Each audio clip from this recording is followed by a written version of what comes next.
The following is a paid program and does not necessarily reflect the opinions of the staff or management of Visionary Related Entertainment.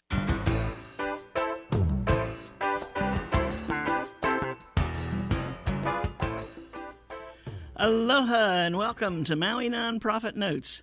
Now in our 11th year of broadcasting, each week we continue talking story with Maui's nonprofit executive directors and staff to find out how they're working to support those with needs within our community. Maui Nonprofit Notes is generously sponsored by Pacific Source, so if you're building or remodeling a home, please stop by Pacific Source's cabinet and appliance showroom located in the Waikapu Base Yard. I'm Susie Tiemann, Executive Director of Lokahi Pacific, and your host for Maui Nonprofit Notes. During this hour, each week we share some of the experiences of our nonprofit agencies and just how they're changing lives, changing communities, and creating miracles of hope for those with needs. And during this year, we've put an emphasis on how they're doing that and following COVID-19 restrictions and safety precautions. Today, first on the show, we welcome Greg Lagoy, who is the Executive Director, right? CEO, actually. Oh, he's the CEO, okay, of Hospice Maui. How are you, Greg? Thank you, Susie. I'm doing well today. I hope you're doing well. Yes, I am. Boy, I went home last night. I was so beat, I just ate a bowl of Rice Krispies and went to bed.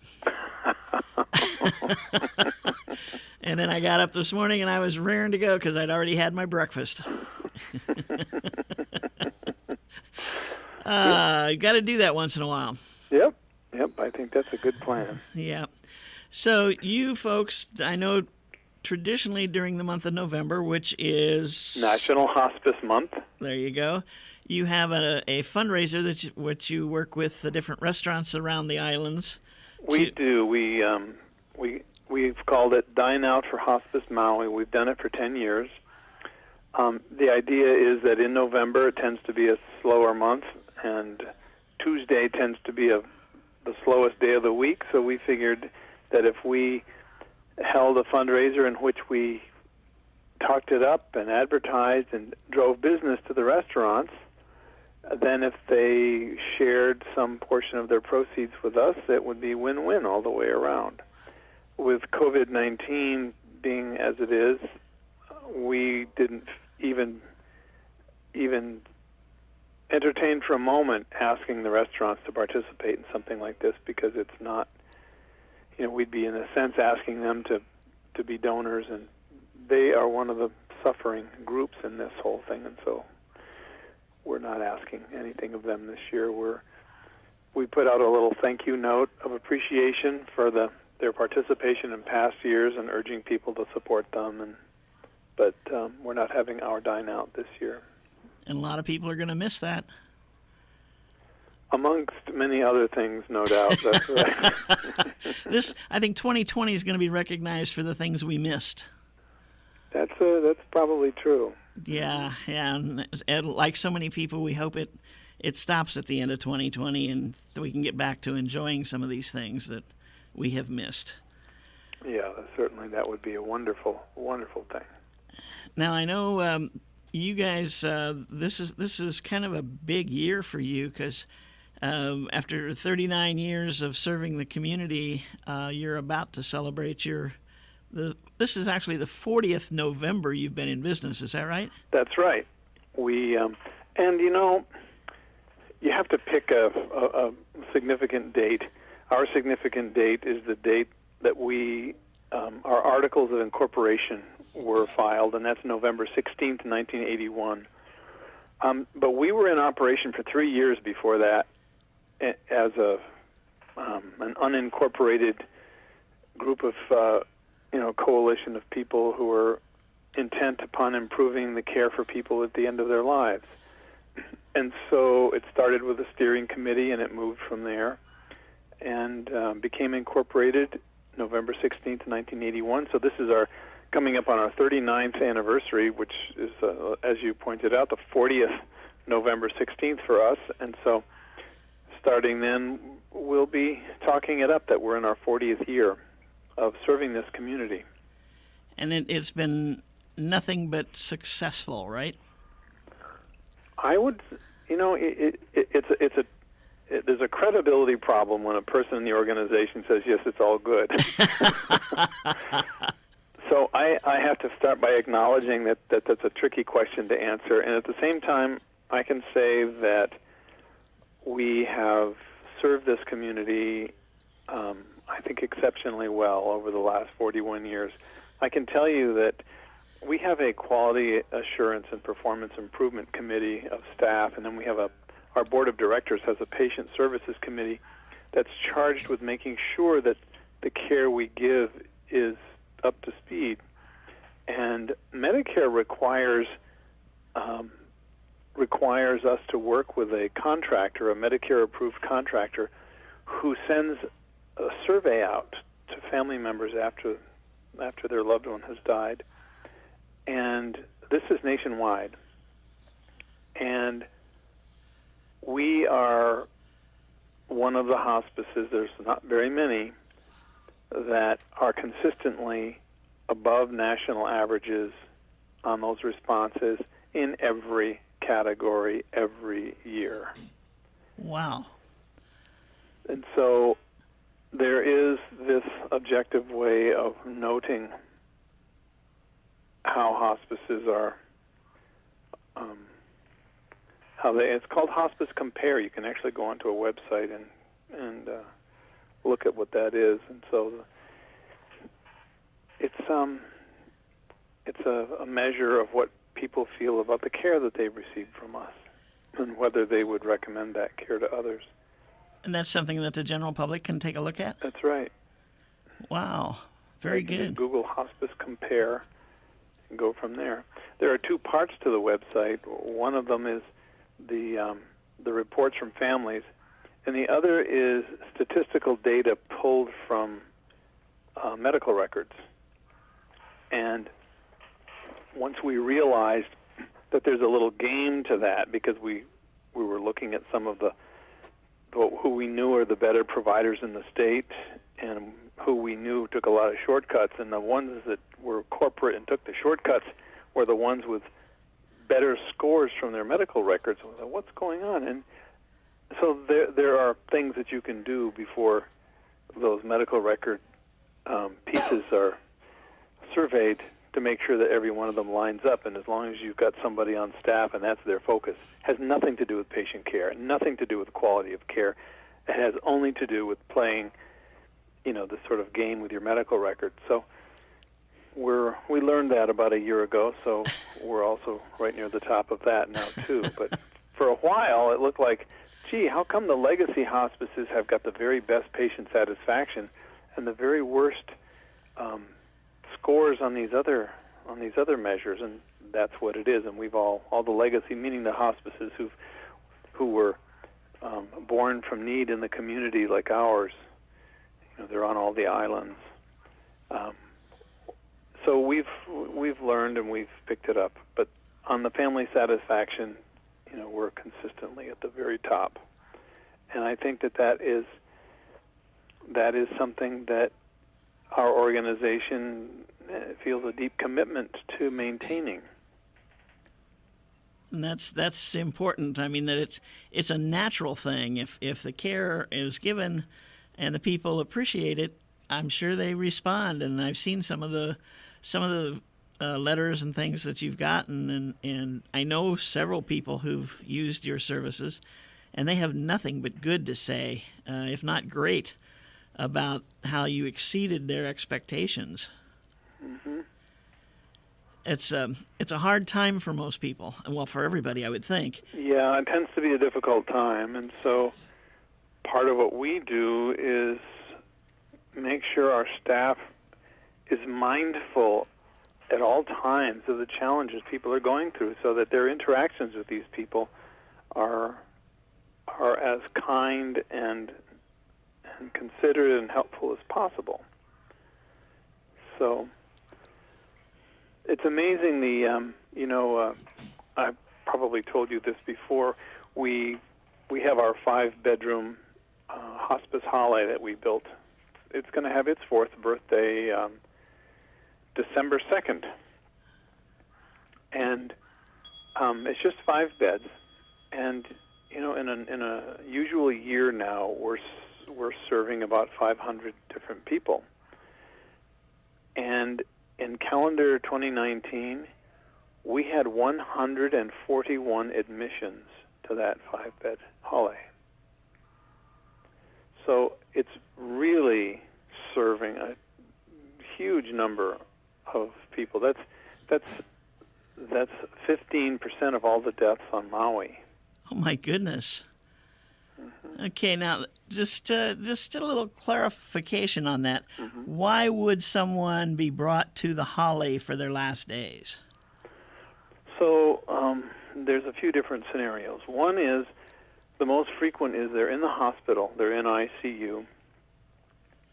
The intensity of what's going on in terms of the care needs is too much for a family to take the person home. The person would likely die within a day or two, and the family would feel too much like it happened because they weren't doing enough. And that's a very big piece. And so, in many ways, our Hale is like the satellite ICU for people whose lives are coming to an end. And so, we transport them over. We have some of the equipment that they need for different things. I won't go into the details, but it allows family members to spend the last few days as family members and not as ICU level caregivers. So they can relatively enjoy the time they have with them. Yes. Reliving experiences, whatever the case might be. Whatever the case might be. So that is that's the most frequent reason people come in. Another reason people come into the Hale is that they are being discharged from the hospital. They are likely to live a few weeks. They do want to spend those weeks at home, but they need a step down of some kind. And so they come to the Hale and they learn the care with the staff there, and they get used to a much more home-like routine. And a lot of the little nuts and bolts and pieces of caregiving and the equipment and the medicines and all the stuff that needs to be really just lined up just so, those things are taken care of in our Hale over a period of 2 or 3 or 4 or 5 days. And then the patient goes home from there, and they spend their last time at home. And the third set of patients are those who are at home, and they're getting close to the end, and the caregivers or the family are overwhelmed, and things are changing in ways that are too nerve-wracking for them. And they come to our Hale. For those final days. That's interesting. The second one that you described, I hadn't thought about that, but that makes a lot of sense, because you don't, when you've got someone who's getting all the care and so forth in the hospital, ICU, wherever, they're getting a certain level of care, and you think, we can't do that. So what? And yet the person can go home. But it's like, do we have to hire nurses and all kinds of people to work with them? And it's like a transition if they come over to your place. Exactly what it is. To bring it down to that level that the family can handle. That they can even conceive that they could handle. Right. Interesting. I've learned something today, Greg. You say that every time we talk, Susie. Well, that's why I love talking to you, because I do learn, and I love learning. But it's the impression, I guess, always has been you spend your last days there. That's it. And so this is an interesting concept. And there is a fourth category, and the fourth category is sometimes, let's say that a family there's only one caregiver in the family, and they need a break, either for their own mental health or maybe they need to go visit a family member on another island or something like this. we will accept the patient into our hale for up to 5 days to give that caregiver some respite, and then they go back. Oh, I see. Okay. That's another interesting concept. We've got to take a short break, and we'll be right back with Greg Lagoy of Hospice Maui. Aloha from Pacific Source, and thank you for your support over the years. Pacific Source has offered more of what builders and homeowners value most in building materials and cabinet design. We've done this by offering superior customer service and products, as well as by designing kitchens and baths that are intelligent and elegant while staying true to your vision and budget. Visit our showroom in Waikapu in central Maui, where we display a variety of cabinets as well as top-name appliances like Sub-Zero, Wolf, Viking, KitchenAid, and more. We display countertops, tile and wood flooring, and several brands of windows and doors, including Fleetwood multi-slides and La Cantina folding doors. Come in and talk to our designers about making your dreams become a reality. From concept to completion, we really believe our attention to detail and superior service are what sets us apart. Let us show you what we mean. We are a Pacific Source at 515 East Oahe Way in the Consolidated Base Yard in Waikapu, just off Waiko Road. Call us at 986-0380.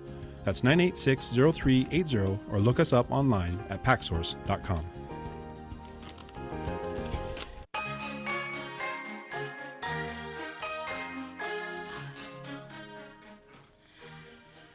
And we are back. This is Maui Nonprofit Notes, the weekly radio show where we talk story with our nonprofit executive directors and staff to find out how they're working with their clients in this. Is this a troubling time, or is it worse than troubling? Challenging. There you go. Good word. I can always count on you. So we're talking with Greg Lagoy, the CEO of Hospice Maui. And you're celebrating. Does that mean you're celebrating your 39th anniversary? This is our 39th anniversary, which means we're entering our 40th year of service to Maui. I don't know why that confuses me, but Well, I understand that. Just think that the day a child is born is the day it's born, and they're now in their first year, but they're not a year old. They're 0 years old, but they are in their first year. Right. There it is. And so then you have the big first birthday celebration. Right, at which point they enter their second year. Their second year, Because okay. their first birthday is actually the second time they've been on Earth on that day. Right? The day they were born in that day. You got it. Now, in addition to all the activities at the Holly, you've got like support groups and outreach in the community where you tell people what's available. One of the things that interests me is that a lot of people, I think, wonder, how do you pay for this? Oh, that's very straightforward. The hospice benefit was created in 1983 by Congress because it was seen as a win-win situation. And what I mean by that is hospice care is better care for the people who are in need of it and who are appropriate for it. And it also saves money for the healthcare system. Because when people are no longer pursuing futile treatments, that those resources can be saved for others. And so the way of figuring out the payment of this was novel at the time, and it was called per diem. See, Medicare typically pays fee-for-service. They pay for according to what's going on. Well, in hospice, what they did is they figured out more or less what they thought it would cost, and they still do, and they give the hospices a certain amount of money per day. Some patients don't require the services and the medicines and the equipment that costs that money, and some require 3 times as much. And it's up to the hospice to manage that. And Medicare gets a cost report every year from every hospice, and they carefully analyze the costs and make sure that they're not paying too much. And the hospice programs that are nonprofits like ourselves, we also fundraise. So a more corporate-oriented hospice program will operate with 30% fewer resources going to their families because they are taking some substantial amount to grow their business, or if they're a for-profit, it's for the profit. But there are nonprofits that are in the same mode. They just take these so-called profits and they use it to expand their business model. We put all the money into patient care, and we also fundraise another 10% on top of that, and a large amount of that goes into patient care, and the rest goes into our ability to create new facilities and have some reserves and this kind of thing. So hospice care is paid for by insurance companies, whether it's Medicare, Kaiser, HMSA, Medicaid, whoever the insurance company is. It's paid for by them, and it's paid by the day. And the nonprofit hospices also fundraise for either for things that aren't covered by the hospice benefit, or to help with capital needs and expansion and different things. And one of those things that we were talking about, I think it was during the break, that your fundraising did, and I'm going to go back to the Holly again, when we were talking about the changes you had to make regarding COVID and only allowing certain numbers of family and friends into the rooms. You've decided to expand outside the room. That's right. Our facility is located on the Sand Hills near the hospital, and the back of the bedrooms opens out to an incredible view of the ocean and Haleakala. And it's sort of a sandy strip out there. And what we're doing now is we've gotten some grant funds in, and the board has approved a capital budget for us to make concrete patios and walkways out there. We've got little privacy walls built into the building, and we're going to be putting fences onto those to extend them out a little bit further, and then we're going to be covering the fences with little like shade cloth kinds of things to provide a little shade, and we're going to have furniture for them and whatnot. So it'll be quite nice. Everything you do is nice. The Holly is great. Now, can people still come and take a tour of the Holly? No, we're not doing that at the moment because of the risk of infection. Okay. But one of the things that we're working on is a virtual Holly tour, so people will be able to. It isn't the same as being in it and feeling the whole sense of the place, but it'll give people an idea. Well, you've got some nice pictures on your website of it that can kind of give you a sense of what it's like, but I think the virtual tour was going to add a lot to that. Greg, we've got about a minute. Anything you want to bring up that we haven't touched on?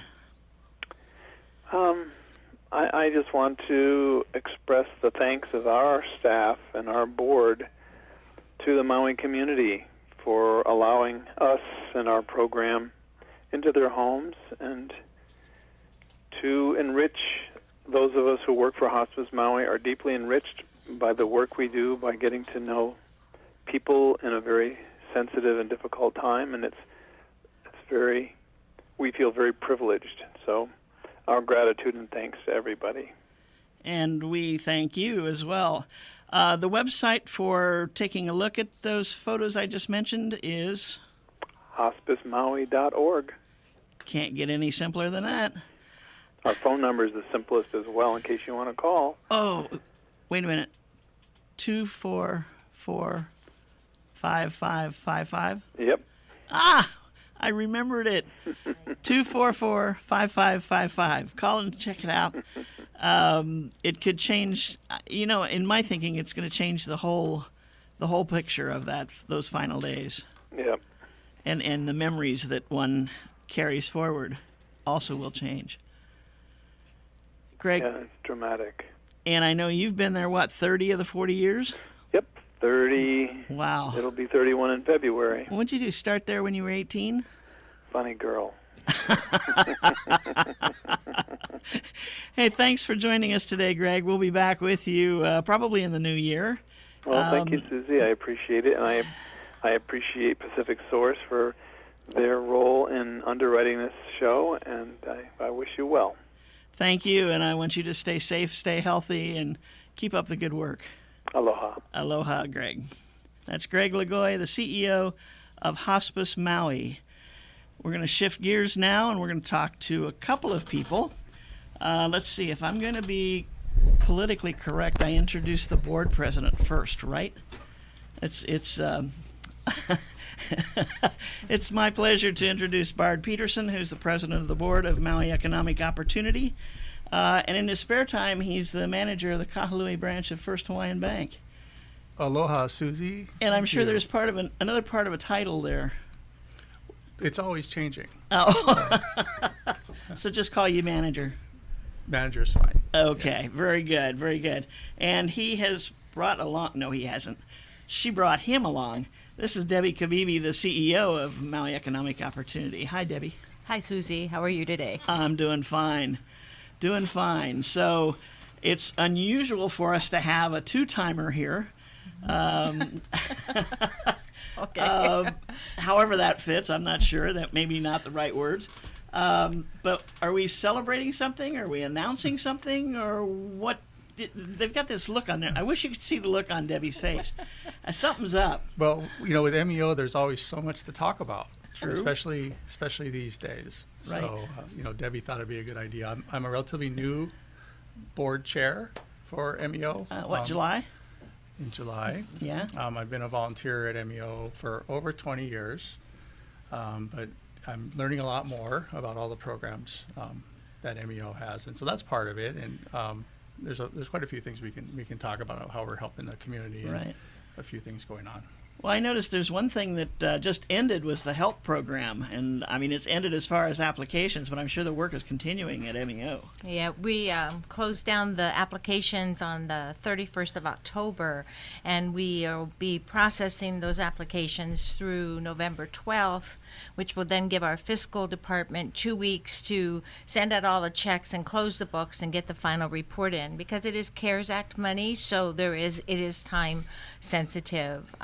I know there was some discussion at the county level about looking at some alternative or extended funding, and what that'll look like, or if that will happen right now is sort of up in the air. So we'll see. But for now, HELP as we know it is winding down. Gotcha. So if there would be some extended funding, at this point, that would have to come from the county directly. Correct. And our recommendation, though, is if they do allocate additional funding, that maybe the way the program is administered is modified. It's quite cumbersome in its current form. And if we process, 12,000 applications, our fiscal department, I'm not joking, our fiscal department is 4 times that amount of typically 4 times that amount of transactions. So it's Right. been a lot of work, definitely for a good cause, but Right. try to figure out a better way to help people. So. Right. Have you had to bring on some extra help to do this, or has the board pitched in? Oh, hello. I think the board should be pitching in, but I think HELP is a great example of what we've all been tasked to do to make this work and to get through this. And what MEO has done is it's relied on its other departments to all chip in with the staffing. The funding was increased substantially. The second round. Yeah, in the second round, and more than doubled. For any listeners not aware, HELP is the Hawaii Emergency La Lima program. It is set up to assist households impacted, of course, by COVID-19 and the shutdown and unemployment. So some of the things that MEO is doing is providing food vouchers. Although that program ended, it was quite paperwork intensive. Also, rental assistance, help with utilities, even help with loans and loan payments and credit cards as well, and childcare expenses. But all of those expenses have to be documented, and it's a federally funded program, and they definitely want to be able to go back and do an audit of it if needed, and make sure that we didn't skip any corners. So Right. Lots of effort going in, and Debbie and her staff have done a wonderful job on with HELP.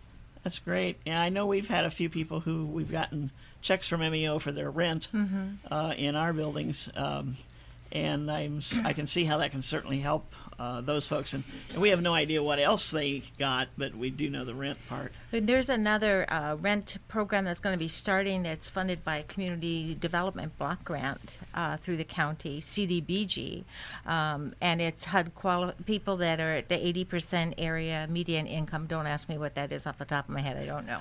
But they can qualify for up to 6 months of rental assistance if they've been impacted by the COVID. So I think it's nice that that's going to start when help is ended, so that's going to be a huge relief. And Are you going to be doing that one as well? we are doing that, and along with the Family Life Center. So we both had equal grants, and we'll be reaching out. So, and we do the county rental assistance program year round anyway, Right. so it's kind of fits nicely. And we also have some community service block grant from our federal funding sources that will be providing some assistance to returning citizens Oh, okay. from MCCC. Okay. I think for a minute, what does that mean? I got it. Okay. But so this one will go for like 6 months per client. Could go up to 6 months. Yeah. Whereas help was for 3 months. Help was for 3 months. Well, it got extended. I mean, we started help. Oh. It was April, Okay. and originally it was supposed to be 3 months, and then the county came back and said up to 5 times, and so that's why we got bombed with so many applications. The problem was there was supposed to be a 30-day interval between assistance, so that was a little bit of a challenge. So does that mean they could a total of 5 between the Could two have programs? been a total of 5 between help and help. Okay. Help Help too. and help. Yeah, help Help. and help too. Yeah, we need help. I think we all do at this point. It's taken a toll on all of us, and I think we've all just we keep on going because we know we have to, Yeah, and we just do it. yeah.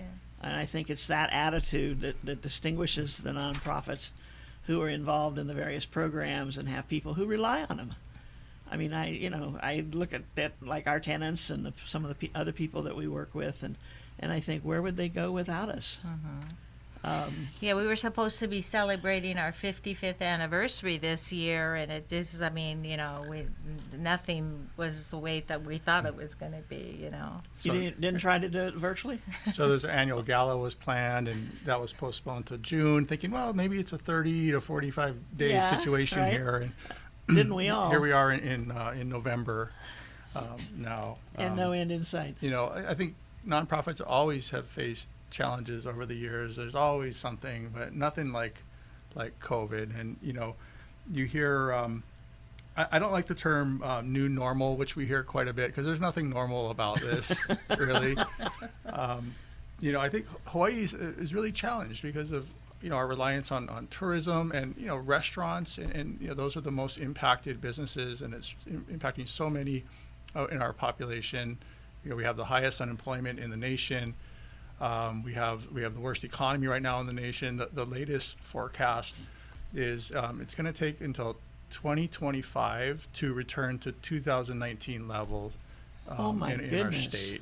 And there's an economic forecast coming out next week, and maybe they'll move it up a little bit. But that was the latest that I had heard. So, we're going to be dealing with this for years to come. Well, I think someplace in the last week or so I saw where Yuhiro, who does the forecasting, he was talking and said that because the numbers aren't growing, we had that initial influx of tourists in the first week, 10 days, and then now it's slacking back off. And you've got to sit there and realistically think, this is my big vacation. Mm-hmm. Do I want to take a chance? And I think some of the stories now are starting to get back to people. Hey, you can't go to the Ocean Center. You can't go to see this. You can't do that. And it's going to make a difference. Not just the health issue. So we'll see more and more businesses reopening, and hopefully successfully. But I work with business clients in the bank, and I see this in the front line and the changes they're having to make. And it's not just the time and effort; it's money. You need to reconfigure your business to be safe and keep your employees safe, keep your clients safe. And that has to be number one. Right. And then find a way to do it where actually you're gonna be at least breaking even, hopefully a little better. So Right, there's some right. major challenges with that right now. Now, we do have a couple of programs out there for that. I know you're not doing, well, yeah, you're not doing one of those. That's MEDB, right? Yeah, It's doing MEDB, yeah. the cost of The other reconfiguring. ME. Huh? The other ME. I got you. ME, medical examiner. So we can throw in a plug for that, can't Yeah, we? So sure. that's Why not? that's the Adaptability Fund, Right. And they're looking at hundreds of applications, and bankers are also involved in a review, and this is funding to assist with changes needed to survive in this new environment, and usually it's safety measures or expanding your online presence and things like that, and things that aren't cheap. Right, for sure. We've got to take a short break. We'll do it, and we'll be right back with Bard Peterson and Debbie Kavibi of MEO. Aloha from Pacific Source, and thank you for your support over the years. Pacific Source has offered more of what builders and homeowners value most in building materials and cabinet design. We've done this by offering superior customer service and products, as well as by designing kitchens and baths that are intelligent and elegant while staying true to your vision and budget. Visit our showroom in Waikapu in Central Maui, where we display a variety of cabinets as well as top-name appliances like Sub-Zero, Wolf, Viking, KitchenAid, and more. We display countertops, tile and wood flooring, and several brands of windows and doors, including Fleetwood multi-slides and La Cantina folding doors. Come in and talk to our designers about making your dreams become a reality. From concept to completion, we really believe our attention to detail and superior service are what sets us apart. Let us show you what we mean. We are a Pacific Source at 515 East Oahe Way in the Consolidated Base Yard in Waikapu, just off Waiko Road. Call us at 986-0380. That's 986-0380, or look us up online at packsource.com.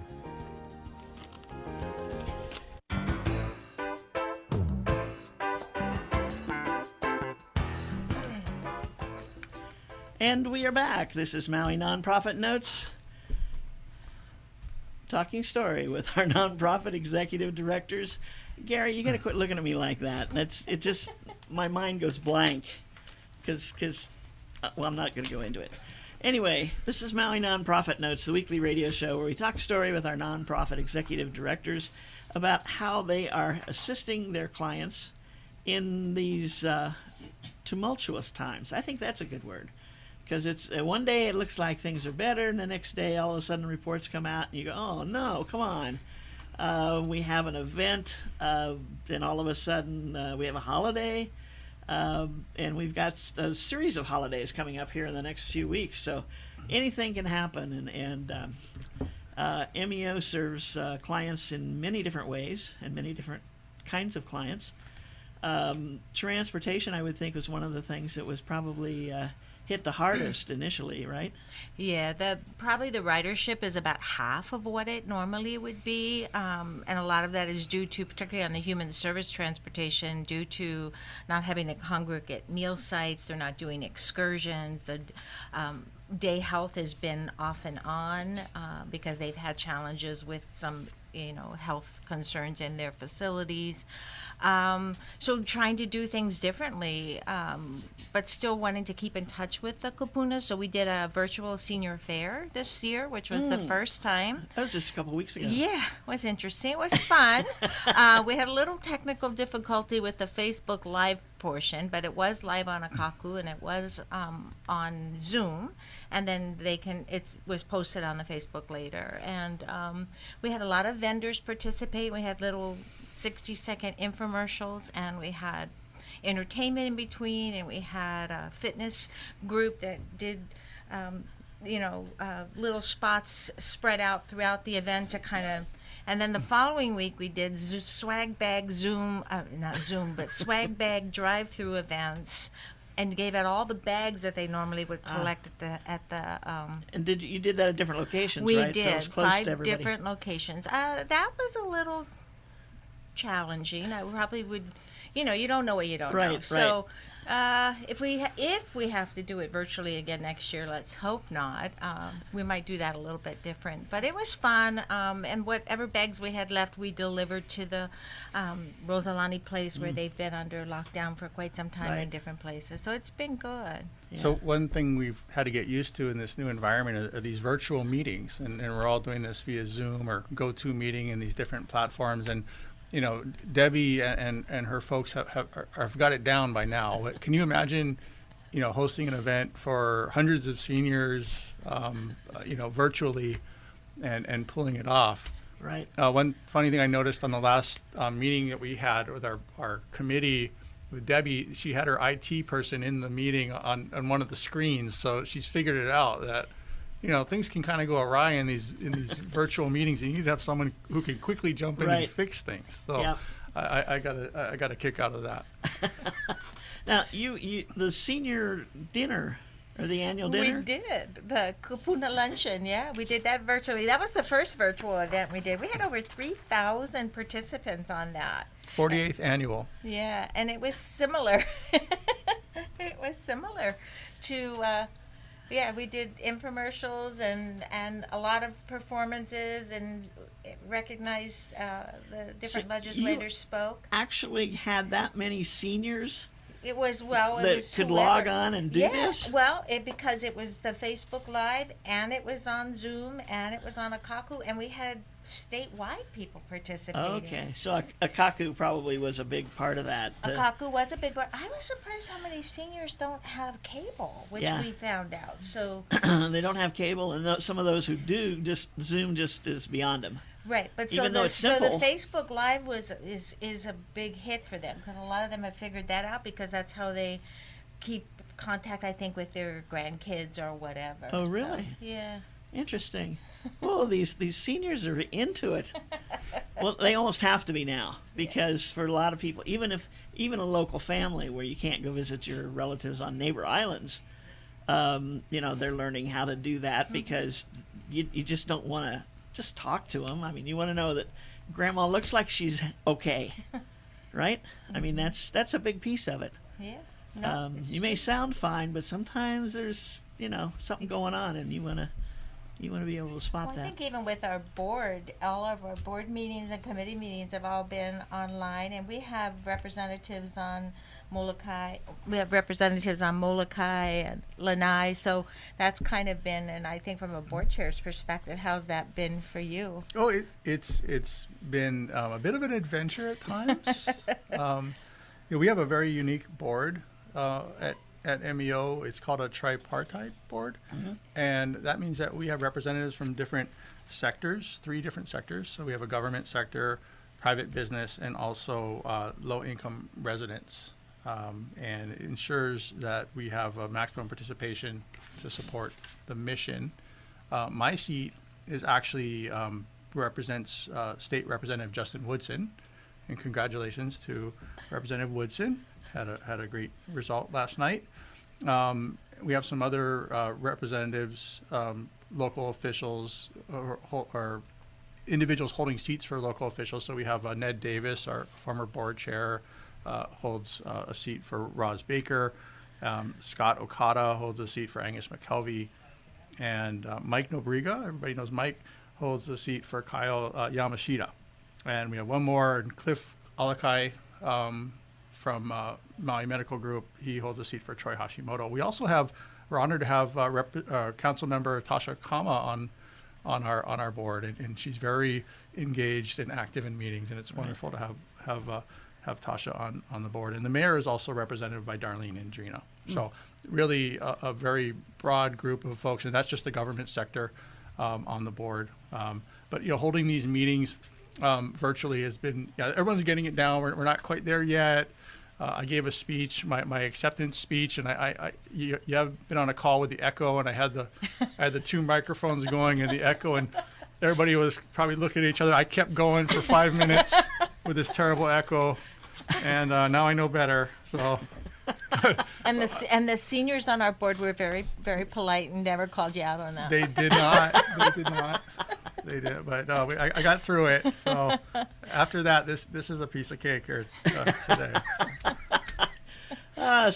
So you've got with the 3 different groups. What is there? 6 or 8 from each group? We have 7, 21 of us. 21 on the board. Okay. Yeah. Interesting. And those, when you represent somebody, they actually appoint you to take their place. Yes, they do. Yeah. Okay. Yes. Yeah. And if there's a change in that seat, then there's a process to appoint somebody new. Okay. So we're very thankful that all the seats have remained, so that the board is right. also One thing you intact. don't have to do. Good point. Yeah, one thing you don't have to do is appoint new people. That's great. Yeah. Yeah. So, looking forward, I know you've got the Farmers Grant program that's going on right now. Yep. And I think last time I talked to David, he had a bunch of We have about applications. 100, in the pipeline right now. We're waiting for the actually executed grant and the little and We know the story, yeah. Well, in the county's defense, I mean, they've been smashed with, Yep. all this money coming and trying to figure out how to get it out. And I think they've been doing a fabulous job. So as soon as we get that, we're ready to roll. We have a gentleman that we hired as a temp to help with those applications so that we can give it the proper attention. But I think it's very exciting. Yeah, it is. I actually sent 2 people over to Dave from our program that we have with the Molokai and Lanai grant, Nice. Farmers Grant, because their situation fit what you guys are doing a little better than the grant we have. So there's grants all over the place for the farmers, but they're all just a little different, a little more unique, and so forth. And so I told him, I said, hey, these people are going to be getting a hold of you. Just see if you can help them. If you can't, tell them. Because I don't know all the details. Well, I know Bart that's some program he's excited about. Of course, as you well know, he was with BDC, Business Development Center. That's how he really was introduced to MEO. And so That's right. And I remember that, back in, I don't know the name of the property, right across from the Kahumanu Center, and we met in a portable there. Yeah. And that was on my first. Vival Street. My boss at the time told me, you need to be involved in a nonprofit, and he suggested talking to MEO, and it's been this great relationship ever since. But that program is near and dear to me, with a business banking and finance background. It's our business development center. It provides business plan training, consulting, free of charge for many, in addition to a small business loan program. And we are seeing increased activity, of course, and it's a good time for folks who might be in the middle of a career change to take a look and maybe do a major change of their occupation and come up with a business plan. And MEO and the BDC program is there to help in any way with planning and even financing of the program. Right. I remember when I was working with you when I was over there, and I proposed that we buy this loan program out of bankruptcy. Yes, that was. And the looks on all the bankers' faces, like, you want to what? And this loan program or portfolio from Oahu, but it covered all islands, had gone into default, and the bankruptcy was trying to decide what to do with it. And I think it was Bank of Hawaii that came to us and said, we got a lot of money invested in this. Are you interested in buying it? And so we took a look at it, and I tell you, I was shocked when the board said, buy it. Because it was taking a risk. Well, and the price was right. Yeah, the price was right. We got it down to the right the number. time was right. And the time was right. It ended up being a great move, and it did. It kept some of these businesses going. Yep. And we were able to really salvage quite a few of those loans. Yeah. I think the challenge for us is it was on multiple islands. So all of a sudden, we had on Kauai and the Big Island, and even Oahu, we had to have some sort of a presence. It was a little bit of a challenge, but it actually ended up being a great move. It's called Susie on the plane again. Yes, that's right. Yeah, and the other thing I remember that was pretty great about the business development program was getting that $1 million grant for Lanai. So that's a huge program, and those funds are still available. So Are they good? small Yeah. businesses on Lanai. 10 years later. Yeah. 10 years later, we've been very careful with the funds, and there's still more than half of it remaining at low interest rate loans to small businesses on Lanai. We also have we also open our consulting and business planning to residents of Lanai, and definitely it's still available, and encourage anybody interested in starting or helping their business over there to contact us. The first time I went to Lanai with David Daly, the BDC director, and we're walking around, and everywhere we went, they're like waving at him. I'm like, "Are you running for mayor?" It's like, David. I said, "Oh, well, now I know who to hang out with." Yep, the hero of Lanai. That's the best part of the program, though, to see the success and help somebody open a business or stay in business, and the jobs it creates, and the people it helps and the families it helps. That's really why we do it. Yeah, yeah. And I still have people who say, "Are you still teaching?" Yeah. The other day, I'm checking out at Safeway, and the lady says, "Are you still doing it?" And I said, "No, I'm not." I said, "Are you doing it?" And she says, "I haven't gotten the money together yet." Because one of the things we drill into them is that don't just walk into this thing, do your planning and have the money available. And so there's so many things from that program that stick with people. They keep the book, they keep their paperwork, and there's that hope that someday they were going to do it yet. Oh yeah, there's a still lot of figuring it out. people, that does like, I never knew I had to do all that. I didn't know. Yeah. And Yeah. so it's a good thing. And we've been doing those classes virtually, which has been really David said wonderful. it's working out well. It's very well. Yeah. At first he was like, I don't know, but now I think he's He's a on believer. board. I think he drank the Kool-Aid. Yeah. we got just a minute and a half. Can you wrap it up? Sure. Just in closing, let's talk briefly about what MEO has achieved. We've served last year 23,000 individuals and families. This year, due to COVID, we expect that to exceed 30,000. Wow. In With our all the special county. programs. If I will make a plea, if you'd like to assist our mission, helping us strengthen our community, help people in need, please visit our website, meoinc.org, meoinc.org, and you can click on that donate button, and we appreciate your support. We do have state and county and even some federal funding, but there's always PUCAs, and it's a well-run organization, fiscally sound, and we will make sure we take care of our donation and make it go to good use. That's coming from the heart. You believe in this organization. That's great. Thank you. That's great. That's Bard Peterson, the president of the board of MEO, and Kahului branch manager for First Hawaiian. Correct. Thank you. At least I see the right bank, right? Thank you so much for having us. This was wonderful. Yeah, well, you've done a great talk job. story with you. Debbie, thank you. Thank you, Susie. And you guys keep up the great work. Thank you. Stay safe, stay healthy. You Mahalo. too. Thank you. Aloha. Maui Nonprofit Notes is sponsored as a community service by Pacific Source, the builder's choice. Please give them a call at 986-0380 or stop by their showroom in the Waikapu Base Yard on East Oahe Way to see how they can help you with your building project. Pacific Source has been our sponsor from day one, and wow, we thank them for that ongoing support.